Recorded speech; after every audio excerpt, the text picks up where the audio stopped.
Well, let's go ahead and get started. Thanks everybody. Um, uh, if I do the code of conduct thing, could drop that in the chat. I haven't been doing that unfortunately, but let's let's do that quick. Uh, my name's Andrew Olson. I go by he, him. And here is the code of conduct. So everybody, if you have any questions, check out that link. If you run into any issues, you can reach out to myself or Amy June, who's also on this call. And we'll just be excellent to each other and let us know if you need any help or support. Thanks. Where we are today is we're talking about the topic of accessibility. Welcome to the MidCamp Unconference. This topic was kind of thrown out there. Again, going back to myself, my name's Andrew Olson. I'm a front-end developer at Bounteous. I'm an accessibility advocate. I like surrounding myself with all things accessibility, but day job is definitely front-end development and bring accessibility when and where I can. With that, with the unconference with this topic, there was something that was brought up in the Drupal Slack accessibility. And what you're seeing on the screen here is like a shared note. So I see some other people have joined. I'm just going to post once again the page where we are. The link is at the very bottom of where we're taking notes in Drutopia. So with that, feel free to add yourself as an attendee if you so choose. But back to like the first topic is in Drupal Slack. If you aren't in Drupal Slack, it's a great place to be. And the accessibility channel is a great place to be as well, where people talk about a lot of accessibility things. On March 3rd, Jennifer Hodgden, I believe I'm saying that correct, reached out into the channel for a few things. They're asking just the channel in general about these pages. So in full disclosure, I did not have a chance to look at these links. So that's something I've been meaning to do, is to look at the links where documentation was needed for help. We can kind of go through that and just kind of see what is out there for Drupal and accessibility and some of the documentation. The other topic is there's always the style guide of accessibility if we want to familiarize yourself with that. Or, this is another chance if you want to talk about anything regarding accessibility with like site. I do know one attendee on here, Gwen, has given some really good talks about accessibility. So I don't know if she has anything that she wants to discuss, but she does a really good job speaking and talking about accessibility things. That's kind of what we have, and we have till 3:45 to discuss. With that, I'll open up, see if anybody has anything. Feel free to put it into chat or unmute yourself and speak up.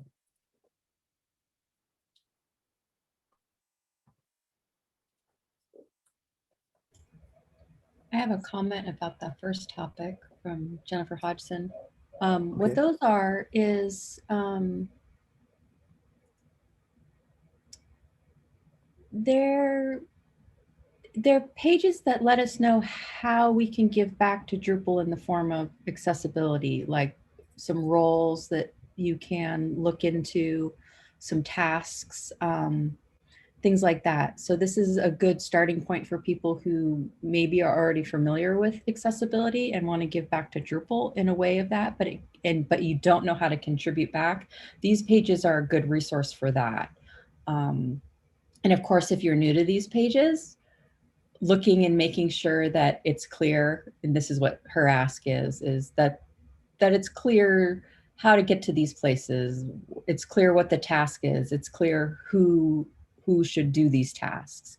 and she's opening herself up to help with that, with the series of pages.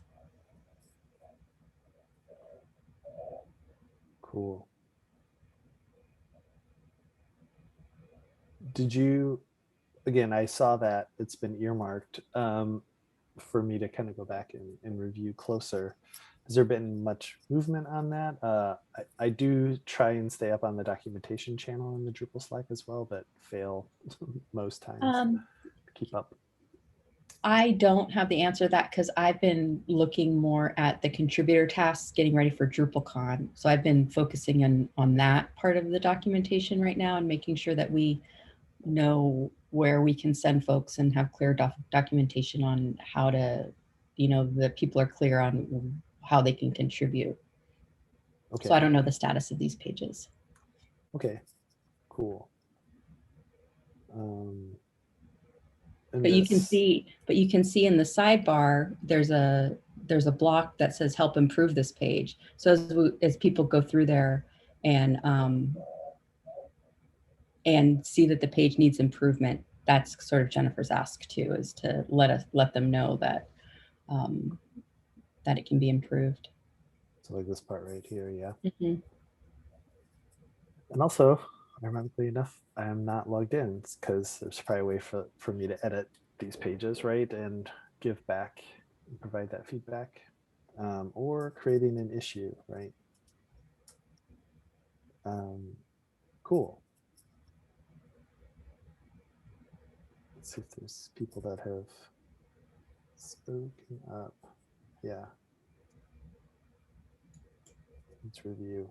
Okay, so this is a great way to give back. If you these are some good links to review. Definitely probably not on this call, but it's a good takeaway if you want to give back for Drupal in accessibility. This is a good place to do it. Thanks for that update in context, because I didn't quite have that. It was, hey, this looks like a way I can help give back. The next one's not quite as exciting. This is just a general Drupal accessibility page and statement, talking about how, Drupal is aiming for web content accessibility guidelines of AA. I do know Mike Gifford has been a big advocate for the authoring. So ATAG, which is the authoring guidelines in Drupal. So I do know he's has some issues, I think, in the accessibility queue about that, but that's another place for Drupal. So, out of the box meeting WCAG 2.0 AA. So between Drupal itself, between the authoring guidelines, there's also a third thing. I have a question about that. Okay, so I don't work well anywhere with the accessibility team, but I thought 2.1 was the standard that people are aiming for these days. Is Drupal behind on that effort, or 2.2? Well, 2.2 is, yeah, pretty close to being finished, but 2.1's been out for quite some time. I'm just, are we not aiming for that as a community, or is this just old, antiquated? Oh, okay. I mean, style guide, so maybe in the wrong place. That's a great question. I thought I remember sometime in the last 9 months in my muddled brain that somewhere in the accessibility channel or an issue, someone was talking about updating that to the latest WCAG 3, which is kind of a reorganizing of the content of 2.1 or 2. Is that right? Yeah, but 3 I don't think is coming out till like March of next year or so. It's still in draft form, I think. Correct. But it would be nice to target that, because if it's on the horizon and people think that those issues are important, that's a good level to strive for. I think maybe 3 Drupal 10 in mind. Okay. Cool. I do know 3 is a restructuring. So like 2.0, 2.1, you still meet, you can aim for 2.1 and it's additive, but I think 3.0 is a little bit more of a shift with what little I've read about it. It is a different, slightly different way of approaching it for some guidelines. So still feels pretty new, but yeah, we should be having conversations about what 3.0 is and how that like applies to Drupal. That would be interesting. But that's a good point here. I do know with for myself and projects, whenever I roll into it, we do aim for 2.1. And whenever there's a new contract or new project, somebody says 2.0, we do up it to 2.1 immediately because 2.1 is, again, it's additive, but it's great because it's more specific and helpful for clarity. There's some good articles, I think, on the differences between 2.0 and 2.1, but really it's not, from my standpoint, is it just provides some clarity on things that are a little squishy in 2.0. It's helpful. Anybody else share? They have similar thoughts. I'd love to hear it.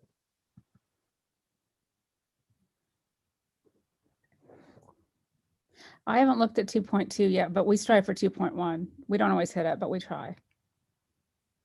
Great. Yeah. While you have the floor, what tools, Gwen, do you use? All the tools? No, I don't think it's demon. I do use that wave thing in the Lighthouse. I run that periodically on different pages of the website to see what's changed, what's no longer accessible, that somebody broke by accident, or just to look and see where we are. I only have to manage one website, so That's great. yeah. And we also use, because so much of our website is, we run IllinoisLegalAid.org. It's targeted at lower income individuals with legal problems, but we also have an internal style guide for how we write all of our content, to try to make it, we shoot for a 6th grade reading level, which with legal content is really hard. And that's what we strive for. So we, plain language, gender neutral pronouns. Don't ask questions you don't need to. We're not always there, but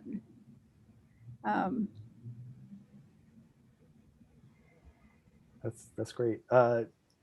Just while I'm just selfish here, I don't get to talk to Gwen that much. This is great. How often do you look at your site? It's great that you have those tools, but do you find yourself on a release cycle?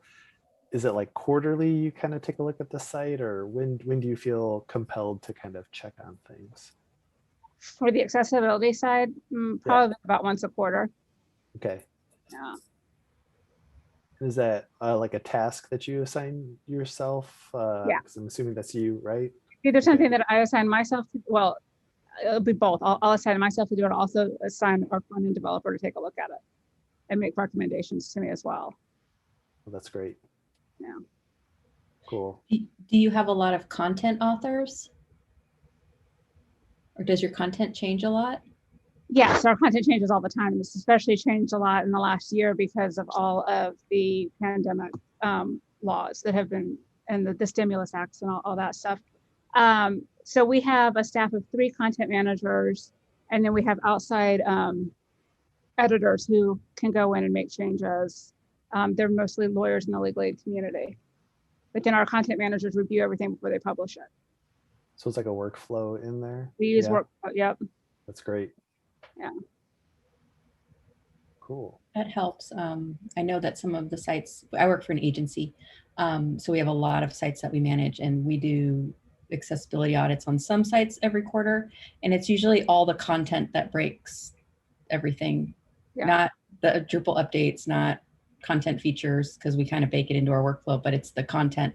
And so we've been working on like having a training program for content authors, you know, like some knowledge-based documentation, but some of these agencies or whatever it is, their constant um, uh, turnover of who creates their content makes it challenging.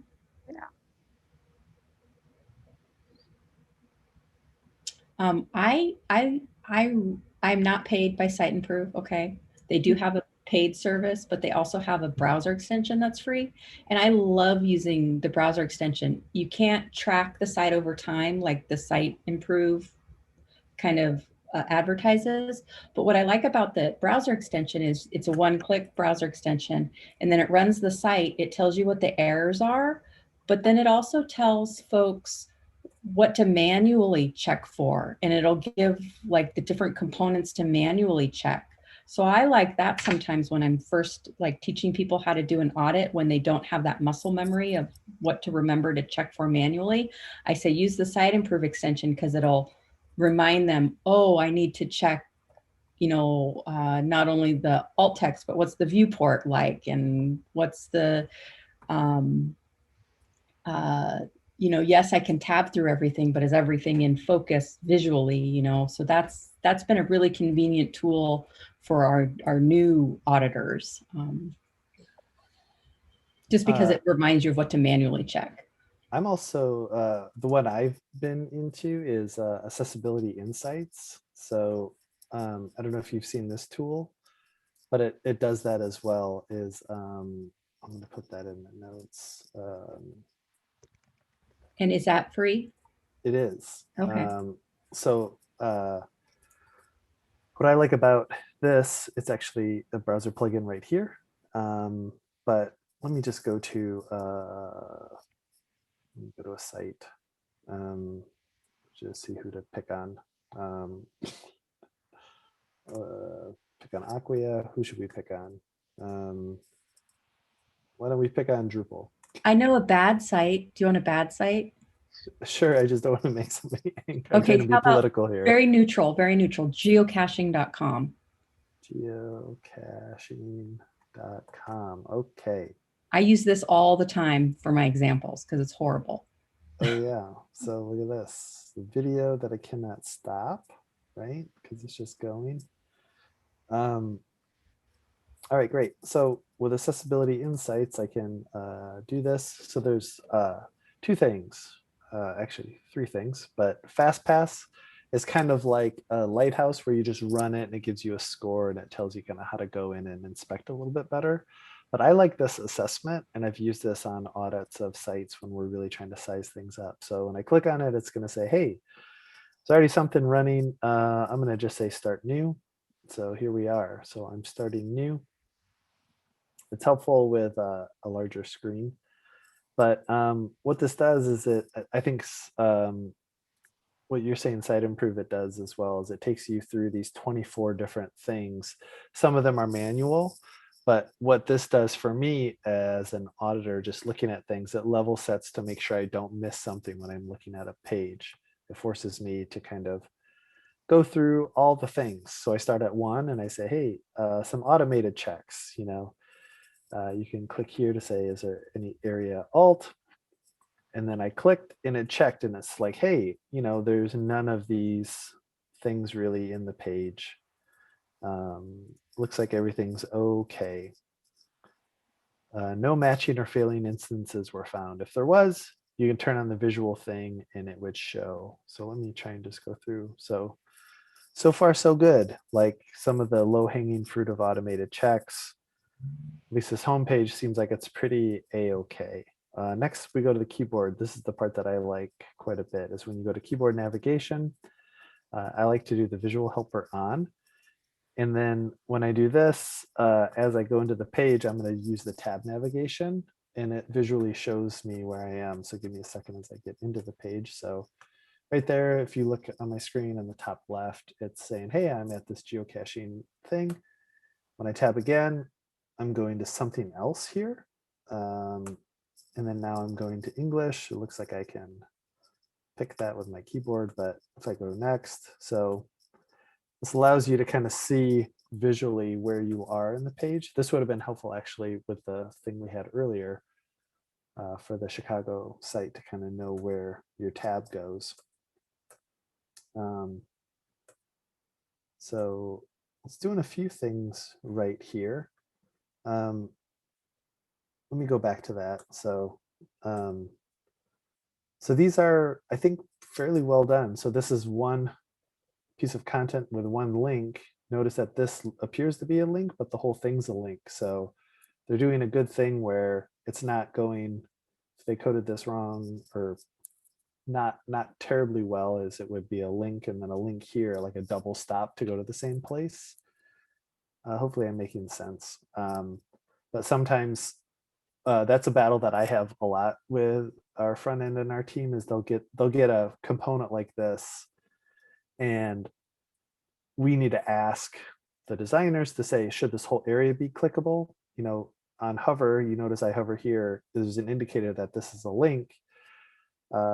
If you're not well versed, you would make maybe the image the link and then only this a link, and then this wouldn't be a link. Or you would make this whole thing a link and this also a link to get this hover effect. So there's certain front end techniques that you can use that make this really complicated. You also have a lot of room for error to make it really bad. But anyway, so I'm going through it from a tab standpoint. It's doing okay. But I thought I really like that tab tool, you know. Anyway, and a lot of it goes through it where it tells you like what to look for. They have some good videos too to help guide you through it. And then ultimately you can say, hey, this passed or this failed. And it provides a good report. It's kind of caches in your browser, and you can use that. But I use this for like my manual testing with a little bit of automated testing. And I use the Wave. Yeah, I don't know if I use the Wave tool. I have a lot of extensions. I use a lot of tools, but I use a collection of a lot of the tools when I do an audit. That's just my experience. Does anybody else have any other thoughts or want to share? I have a tool that I find very helpful for me since it helps, ironically, it helps me visualize color contrast. Is the color contrast analyzer extension from, I think, NC State, North Carolina State, maybe. It's only available for Chrome, but it might be installable on Firefox. What it does is when you click to generate, it will generate an image of for that specification. So if you choose different levels of color impairment, then it will generate what it kind of seems to look like. So it helps me experience something similar to what a user might experience. Cool. That's great. I'm not familiar with this tool. That's great. So from doing an audit standpoint, my colleague at Bounteous here made this website called Be Inclusive. And it's a way to, it was in beta, you can try it for free for a few audits, but it's becoming a paid tool. Really, we used to have this nasty Google spreadsheet that a few of us would find errors. We'd put it in there, we'd find the poor principal and all the things, right? So what this does is just, it's a much better spreadsheet for us to collect, put our screenshots in, and it collects it all in one place, and it provides a nice report on the other side of it. Anyway, I would highly recommend checking it out. For us, it's been really good to use. You know, he has some charting things in there. So it's like, hey, you have this many violations. You found this many violations here, here, here. Instead of it being all in a spreadsheet and you could run reports and glean it. This has been a really good tool for us. So I'm going to put that out here for auditing. I wish I could show you an audit, but I just don't know what I have in there at the moment. And I just want to be sensitive to our clients. So any other tools or things? We kind of got, I default to audit mode because that always, looking at a site to pick apart, always sparks some good conversations. Maybe we want to go back to this and pick it apart. I'd love to hear more from Amy June about why this site is kind of hard, like you want to beat it up a little bit. Well, the keyboard stuff isn't perfect because you have to go through everything to get to the main content. Yeah. That autoplay really bothers me, and I can't show it a lot. I have to turn that off when I'm like using it as an example. I'll scroll off of it. Yes, agreed. It's very distracting.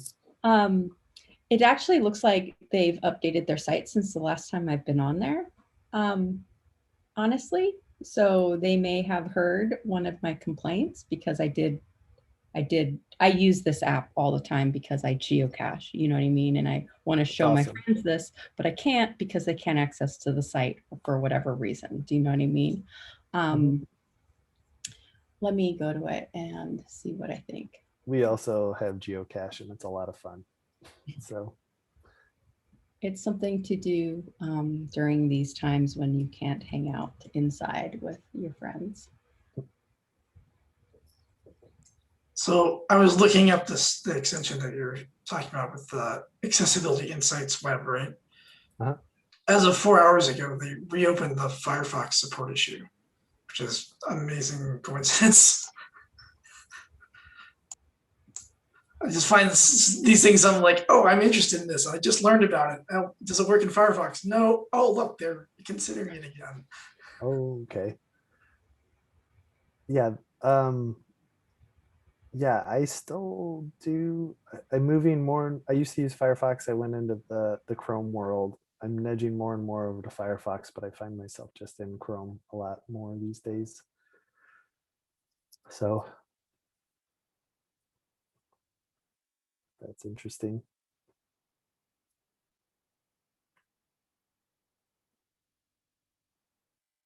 Any other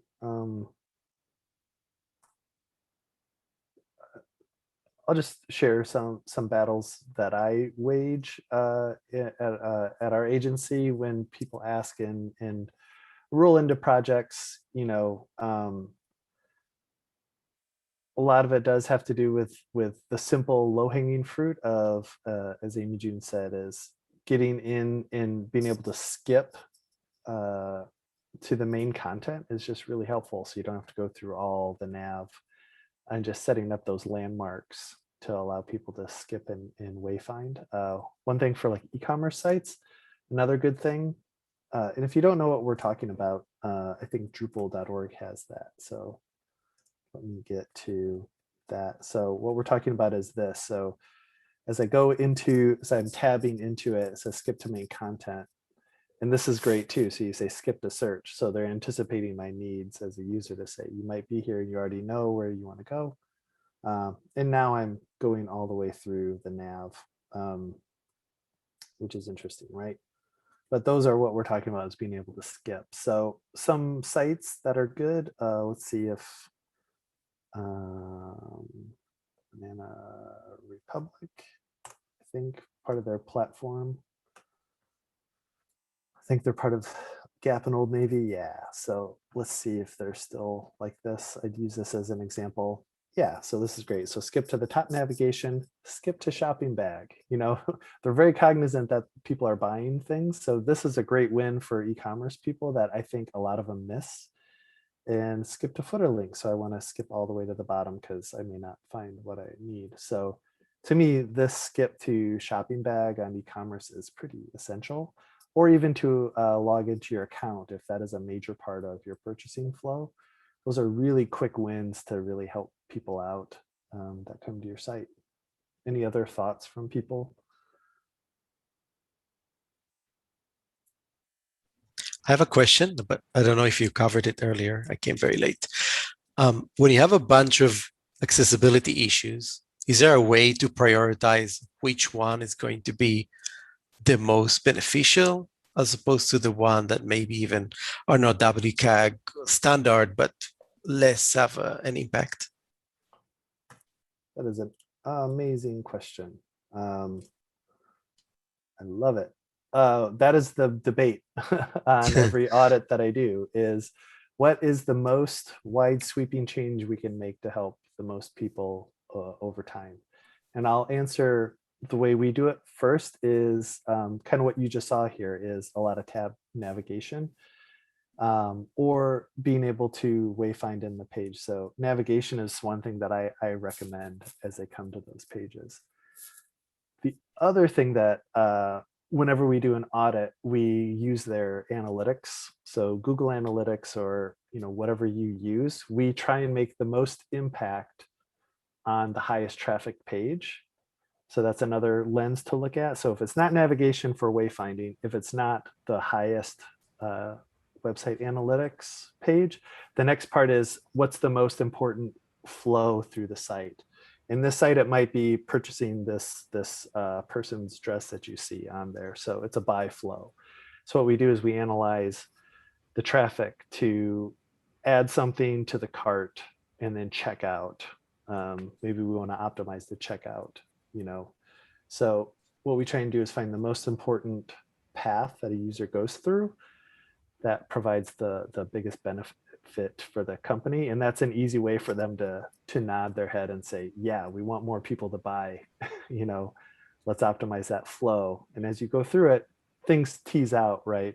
What we call using some e-commerce terms like PDP or PLPs, if you're familiar with that. So this is a PLP, so a product listing page versus a PDP, so product detail page.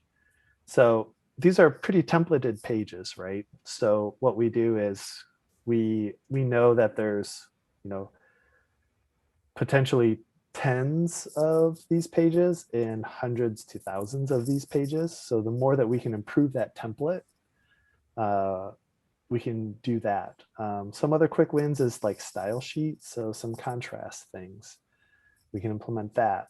We can start another conversation working with marketing to say, hey, we really love that you make everything all caps, but we shouldn't type those all in all caps. We can use style sheets to make them uppercase because there's a difference between men and this being typed as, MEN. So, this is a style sheet kind of thing. Is that, I'm kind of all over the place. Does anybody else have any thoughts on kind of those things? Really starting at that like component level, and getting all those global issues, going through that top, we do that too at Canopy, the top visited pages, and we start there. And then anything global, we start at that, because if you fix it on one page, it's on all of the pages. And then also just turning off your CSS and JavaScript and all that kind of stuff in your browser and seeing if you can see all the content that's available. That's pretty important because, depending on your demographics, I live rurally, so sometimes it takes forever for a page to load. So I don't have pictures turned on. Can I access that information? So that's kind of a really good gauge too. What's funny is accessibility and performance do go hand in hand, so absolutely. And so within let's say this is the page that I want to fix, and it has 10 different accessibility issues. So I guess my question is also, within these 10, which one is, I don't know, the most popular thing that more people have issues with? Maybe it is color contrast. Maybe it is screen reader availability. I'll tell you what we default to is what is considered an A level versus AA versus AAA. So our next swipe through is to solve all A level Nice. issues. Amy June, you agree that's kind of your approach. Next is AAA. Again, that's awesome. We should all strive for that, but that might And- provide and- challenges based on what you have.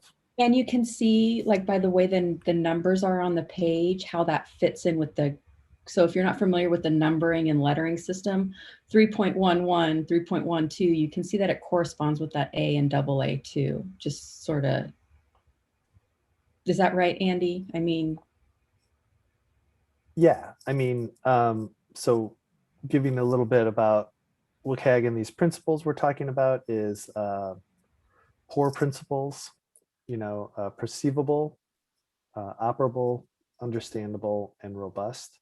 And these numbers and letters can confuse people, but in the end, they are additive. In this, I don't know if I'm answering the question properly, but the way you can see it is that like what's the level A is the link purpose. Like that's the base, like base level of success. Like we really need to make sure that the purpose of each link can be determined. To go AA is there's more than one way to locate a page and set up pages. So I think that's very helpful to think about this. A is most important, AA right after that, and AAA is a blessing. It's where what to strive for. And the other thing too is to know that this is the minimum criteria, and something that we try and do is the concept of shift left is to say, this should just be what we ship. This is what we're trying as an organization to meet and ship. And then what we want to do is add on to that and make it delightful after that, and stay within these guidelines, but not just say this is enough. We want to really push things further. So these should be just the minimum things that we provide, but we want to provide really great digital experiences. You know of a resource in Firefox? They have the accessibility tree. I'm looking for a way to learn how to read the accessibility tree, because my understanding is it's supposed to help understand how the screen reader go through the page. I am not familiar with that. I can show you where it is, but not. Yeah. Do you want me to? If you have Firefox. Let's do it.